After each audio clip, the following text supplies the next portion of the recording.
His family tried to call the cops. They confirmed that the shooter's family reported him missing on Saturday before the former president's rally. New information is being released about Trump's shooter, and it is nothing less than shocking. Not only did his dad call the cops before Trump's rally, BlackRock's CEO has been implicated in the mess. And now there are conspiracy theories linking the tragic shooting to Jews and even to the Twin Towers attack in 2001. Hold on to your seats, because this one will blow your mind: Trump's shooter and BlackRock.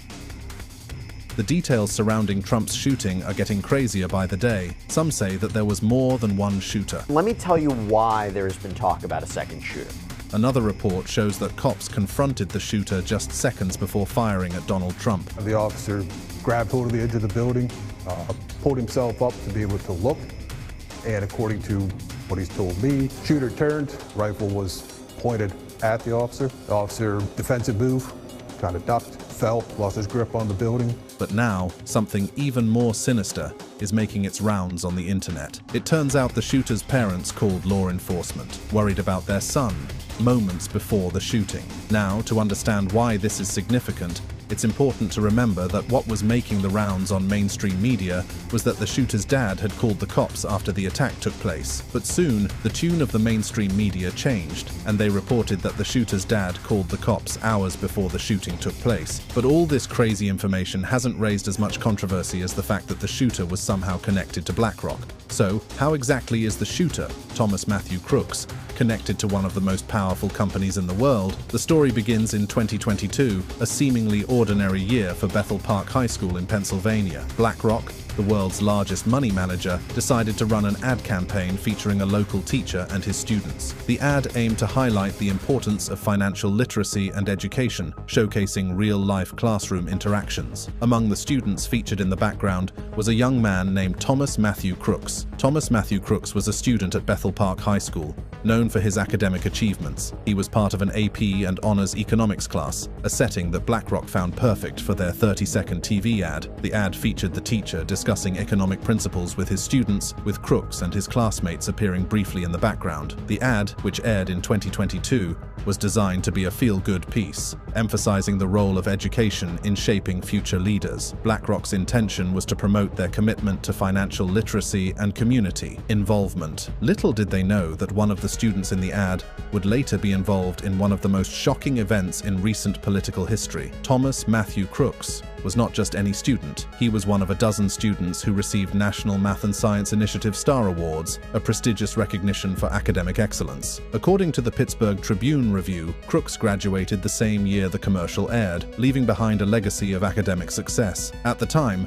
the ad was well received, with many praising BlackRock for their focus on education. However, the ad's positive reception would be short-lived. Fast forward to 2024, and the world was stunned when Crooks shot and wounded former President Donald Trump at a campaign rally in Pennsylvania. The assassination attempt sent shockwaves across the nation. The Secret Service quickly evacuated Trump, but the incident left one spectator dead and 2 others injured. As investigators delved into Crooks' background, they discovered his brief appearance in the BlackRock ad, a connection that would soon become a major point of controversy. BlackRock, overseeing an estimated $9.1 trillion in assets, found itself in the eye of a storm. The company, known for its influence in the financial world, was now facing intense scrutiny. In a statement to Reuters, BlackRock clarified, "In 2022, we ran an ad featuring a teacher from Bethel Park High School, in which several unpaid students briefly appeared in the background, including Thomas Matthew Crooks." The company emphasized that the ad has been pulled. As more details emerged,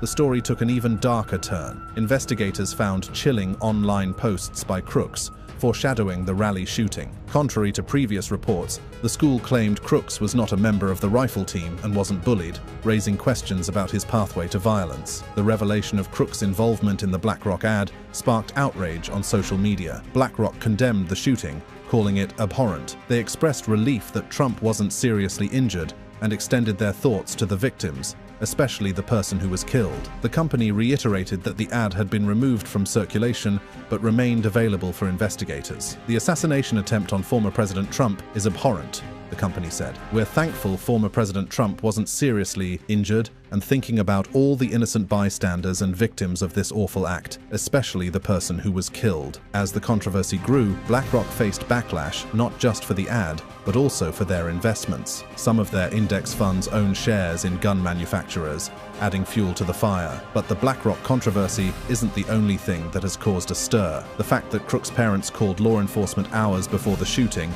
has raised a lot of eyebrows. Matthew Crooks, the shooter's dad, a gun enthusiast who owned dozens of firearms, was going about his usual routine. His son, Thomas Matthew Crooks, a 20-year-old who had always been described as quiet and academically inclined, seemed to be just another young man with a promising future. However, beneath this facade, a storm was brewing. On the morning of 13th of July 2024, Thomas Matthew Crooks left the house without raising any suspicion. He drove to a local ammunition store and purchased 50 rounds of ammunition. This seemingly mundane purchase would later become a critical piece of evidence in the investigation. Thomas then returned home, where he retrieved one of his father's legally obtained 5.56 caliber AR-style rifles. This rifle, along with the ammunition he had just bought, would soon be used in an act that would shock the nation. As the rally commenced, Thomas positioned himself on the roof of a building just outside the security perimeter. The vantage point provided him with a clear line of sight to the stage where former President Trump would soon be speaking. Trump was minutes into his speech when the first shot rang out. Panic ensued as the crowd realized what was happening. A bullet grazed Trump's right ear,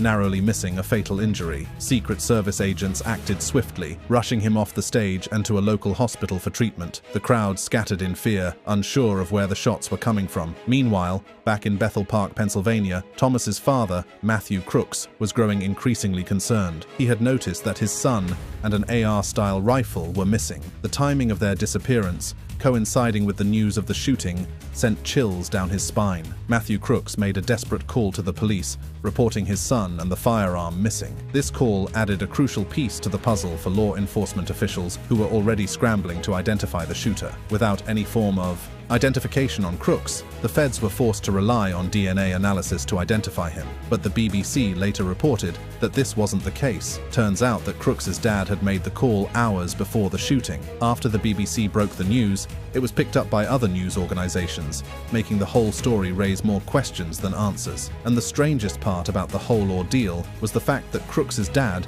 had called the cops because he was worried about his son's whereabouts. The question on everyone's mind is why Crooks' parents would be worried about the whereabouts of a 20-year-old. He had only been missing a few hours, so there was no cause for alarm. Is there something about the shooter that his parents aren't telling the public? This strange turn of events, coupled with his relationship with BlackRock, have led to the emergence of a series of conspiracy theories that link Trump's attempted assassination to a sophisticated plot by none other than BlackRock. So, did BlackRock have any role to play in the attempted assassination? The answer will definitely shock you. BlackRock's role in Trump's shooting. One of the reasons BlackRock has been linked to Trump's shooting is a peculiar financial prediction made by one of its companies. Just before an attempted assassination on Donald Trump in Butler, Pennsylvania, a Texas-based investment firm, Austin Private Wealth, linked to financial giant BlackRock, made a suspicious move. They shorted millions of shares of Trump Media and Technology Group, raising eyebrows and sparking conspiracy theories. To understand the gravity of the situation, we must delve into the world of high finance and the controversial practice of short selling. On July 12, 2024, a Texas-based investment firm named Austin Private Wealth filed with the U.S. Securities and Exchange Commission. This filing indicated a put option on 12 million shares of Trump Media and Technology Group, a move that immediately caught the attention of financial analysts and conspiracy theorists alike. For those unfamiliar with the term, short selling involves borrowing a security that the borrower believes will decrease in value. The borrower then sells this security on the open market, hoping to buy it back later at a lower price, return the borrowed stock to the broker, and pocket the difference. It's a high-risk, high-reward strategy that can lead to significant profits if the stock price falls as anticipated. Donald Trump's media company, Trump Media and Technology Group, was a significant part of his campaign, serving as a platform for his messages and rallying his supporters. The value of this company was closely tied to Trump's public image and political fortunes. If anything were to happen to him, the company's value would massively drop. The day before the attempted assassination, a vigilant sleuth on X managed to capture screenshots from a Bloomberg terminal showing acquiring Austin Private Wealth's put option on 12 million shares of Trump Media and Technology Group. Strangely, this option vanished later in the day, adding to the air of mystery and suspicion surrounding the incident. Austin Private Wealth, a relatively obscure investment firm based in Texas, suddenly found itself in the spotlight. The firm's major holdings in Vanguard and BlackRock funds further fueled suspicions. BlackRock, one of the world's largest investment management corporations, has often been at the center of various financial controversies, making the connection even more intriguing. Adding another layer to the story, some pointed to alleged connections between Austin Private Wealth, George Soros, and the Rothschild family. These names are often associated with conspiracy theories involving global financial manipulation and political influence. While these claims remain unproven, they added a sensational twist to an already complex narrative. The impact of the assassination attempt was not limited to the political arena. The financial markets reacted swiftly and dramatically. Shares in Trump Media and Technology Group, the company behind the social media platform Truth Social, surged by about a third in the wake of the assassination attempt. The stock, which trades under the ticker DJT, reached its highest value in 5 weeks. On Monday morning, the share price soared as high as $46.27, up from $30.89 on Friday evening. Although the price later dropped back to $40.58 at closing, the surge was enough to add approximately $2 billion to the company's valuation. The share price move is essentially a bet on Trump. The widespread perception is that the assassination attempt has improved his chances of regaining the White House in November. Investors believe more people will be drawn to Truth Social to access a re-elected Trump. Trump Media and Technology Group has been a volatile stock since its blockbuster debut in March. The company, which Trump launched after being banned from X, has seen its share price fluctuate wildly. The assassination attempt added a new layer of complexity to this already unpredictable stock. Sensing an opportunity, investors pushed the share price to its highest level since June 10th. Trump Media reached a high of more than $79 on March 26th when it started trading in New York. However, it hit a closing low of $22.84 on April 16th as Trump's criminal hush money trial began. The former president was later found guilty of the charges, further impacting the company's stock performance. The assassination attempt, however, has reignited investor interest and confidence in the stock. The impact of the assassination attempt wasn't limited to Trump Media alone. The Dow, S&P, and Nasdaq stock market indices rose in early Monday trading. Investors bet that potentially higher spending and inflation under a Trump administration would raise corporate earnings. In response to the growing controversy, Austin Private Wealth posted a statement on its website, claiming the SEC filing was a clerical error. They insisted that they held only 12 contracts, or 1,200 shares, not 12 million as initially reported. The company blamed a third-party vendor for multiplying all options contracts by 10,000. The statement read, "The SEC filing, which showed that Austin Private Wealth shorted a large number of shares of Trump Media and Technology Group Corp., DJT, was incorrect, and we immediately amended it as soon as we learned of the error. We deeply regret this error and the concern it has caused, especially at such a fraught moment for our nation." The firm also mentioned that they were reviewing their internal procedures to understand how the mistake happened. However, there is widespread concern that it was an inside job and someone was secretly trying to profit from Trump's death. Whoever it was must have known that the shooting would take place and that Trump would be killed. In fact, there were comparisons being drawn to the September 11th Twin Tower attacks. Just 6 weeks before the infamous attack, Larry Silverstein bought the Twin Towers at what many considered a throwaway price. During the 1990s, New York suffered from the effects of the 1987 stock market crash, which led to high vacancy rates at the World Trade Center, driving down its price. One of the suspicious aspects of the lease agreement was that Silverstein, as the leaseholder, had the right and obligation to rebuild the structures if they were destroyed. Did he anticipate the building's destruction? Another suspicious aspect was that Silverstein has said in interviews that he usually spent his mornings in breakfast meetings at Windows on the World, on top of the World Trade Center North Tower, and with new tenants in the building. However, on the morning of September 11th, 2001, his wife insisted he attend a medical appointment, inadvertently saving him from certain death. That was one heck of a coincidence. And with many other aspects of the attack coming under scrutiny, such as why Building 7 fell without being hit by a plane, there has been speculation that Silverstein may have known that the attack would take place. But how would he benefit? Well, Silverstein collected a hefty amount in insurance money, more than he paid as the Twin Towers leaseholder in the 6 weeks. The insurance policies for World Trade Center buildings had a collective collective face amount of $3.55 billion. After the September 11 attacks, Silverstein sought to collect double the face amount, $7.1 billion, on the basis that the two separate airplane strikes into two separate buildings constituted two occurrences within the meaning of the policies. It's no surprise that he eventually won the case. Larry Silverstein is Jewish, and many have blamed the Twin Tower attack on Israel. This kind of conspiracy has fueled the current theories that Jews were also involved in Trump's attempted assassination. Why Jews are being blamed.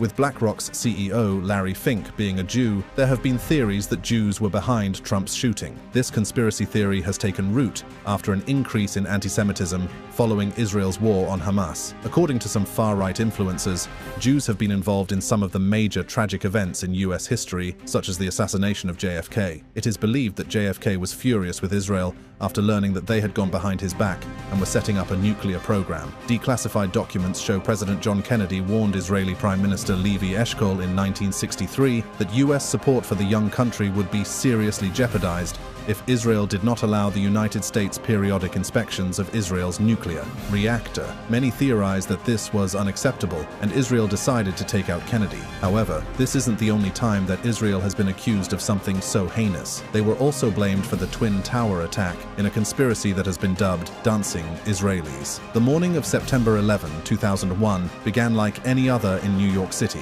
but at 8:46 a.m. everything changed. American Airlines Flight 11, a Boeing 767, crashed into the North Tower of the World Trade Center, igniting a catastrophic chain of events. Just minutes after the first plane struck, a group of 5 men were seen in the parking lot of the Doric apartment complex in Union City, New Jersey. These men, later identified as Israeli nationals, were not reacting with shock or horror. Instead, they were observed taking pictures and filming the burning towers. Eyewitnesses reported that the men were visibly happy, even celebrating and high-fiving each other. One eyewitness, who had a view of the World Trade Center from her New Jersey apartment building, she remembered a neighbor calling her shortly after the first plane hit the towers. She grabbed her binoculars and watched the destruction unfolding in Lower Manhattan. But as she watched the disaster, something else caught her eye. She saw 3 young men kneeling on the roof of a white van in the parking lot of her apartment building. She said the men were taking video or photos of themselves with the World Trade Center burning in the background. What struck Maria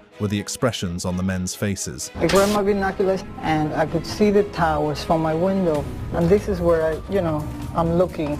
And all of a sudden, down there, I see this van parked. And I see 3 guys on top of the van, and I could see that they were like happy. They didn't look shocked to me. They didn't look shocked. At least one eyewitness told the FBI that the Israelis' van had been in the parking lot as early as 8:15 a.m., more than 40 minutes before the first plane hit. This raised immediate suspicions about their presence and actions on that fateful morning. The eyewitness who saw the men celebrating wrote down the van's license plate number and called the police. Before long, the FBI was also on the scene, and a statewide bulletin was issued on the van. A police officer pulled the van over, finding 5 men between 22 and 27 years old in the vehicle. The men were taken out of the van at gunpoint and handcuffed by police. The 5 men were later identified as Sivan Kurzberg, Paul Kurzberg, Oded Elner, Yaron Shimuel, and Omar Marmari. They claimed to be Israeli tourists on a working holiday in the United States, employed by a moving company called Urban Moving Systems. However, their behavior and the evidence found with them suggested otherwise. The FBI quickly apprehended the men and began an investigation. Newly released documents reveal that the photos taken by the dancing Israelis show them smiling and celebrating with the burning towers in the background. These images, obtained through a Freedom of Information Act request, strongly suggest that the men had prior knowledge of the attacks. According to a former high-ranking American intelligence official, the FBI concluded that the 5 Israelis were conducting a Mossad surveillance mission. Their employer, Urban Moving Systems, was believed to be a front for Israeli intelligence operations. At least 2 of the men had direct links to the Mossad, with one of them, Paul Kurzberg, having previously worked for the Mossad in another country. Documents also stated that the 5 Israelis were in New York to document the event, implying foreknowledge of the attacks. This claim is further supported by the fact that some of the photos taken by the Israelis are dated September 10, 2001, the day before the attacks. As the FBI delved deeper into the investigation, startling discoveries began to emerge. The 5 Israelis,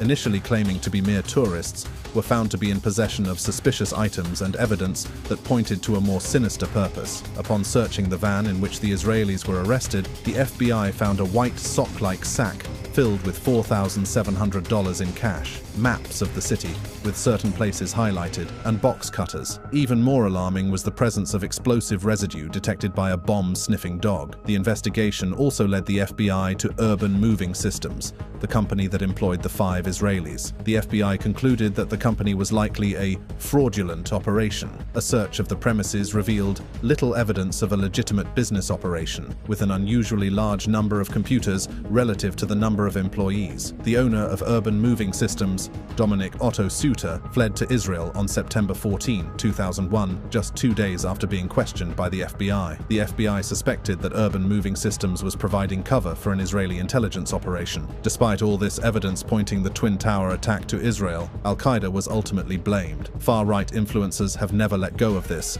and now are connecting Israel to Trump's assassination attempts. However, recent developments have shown that Trump has an excellent relationship with Jews, so it wouldn't make sense that they would try to take him out. In fact, Trump has close ties to Larry Fink, BlackRock's CEO. Their paths crossed when Trump invested in the BlackRock Obsidian Fund, a global fixed-income multi-strategy hedge fund. This decision marked the beginning of a relationship that would span decades. Always looking for lucrative investment opportunities, Trump found a reliable partner in Fink, who had a reputation for delivering impressive returns. Fast forward to 2017. Donald Trump is now the President of the United States, and Larry Fink is appointed to Trump's Business Advisory Council. This move surprised many, given Fink's strong association with environmental social governance, or ESG investing, a concept that seemed at odds with Trump's policies. Yet it was a testament to the mutual respect and understanding that had developed between the two men over the years. During a meeting with top CEOs at the White House, Trump singled out Fink,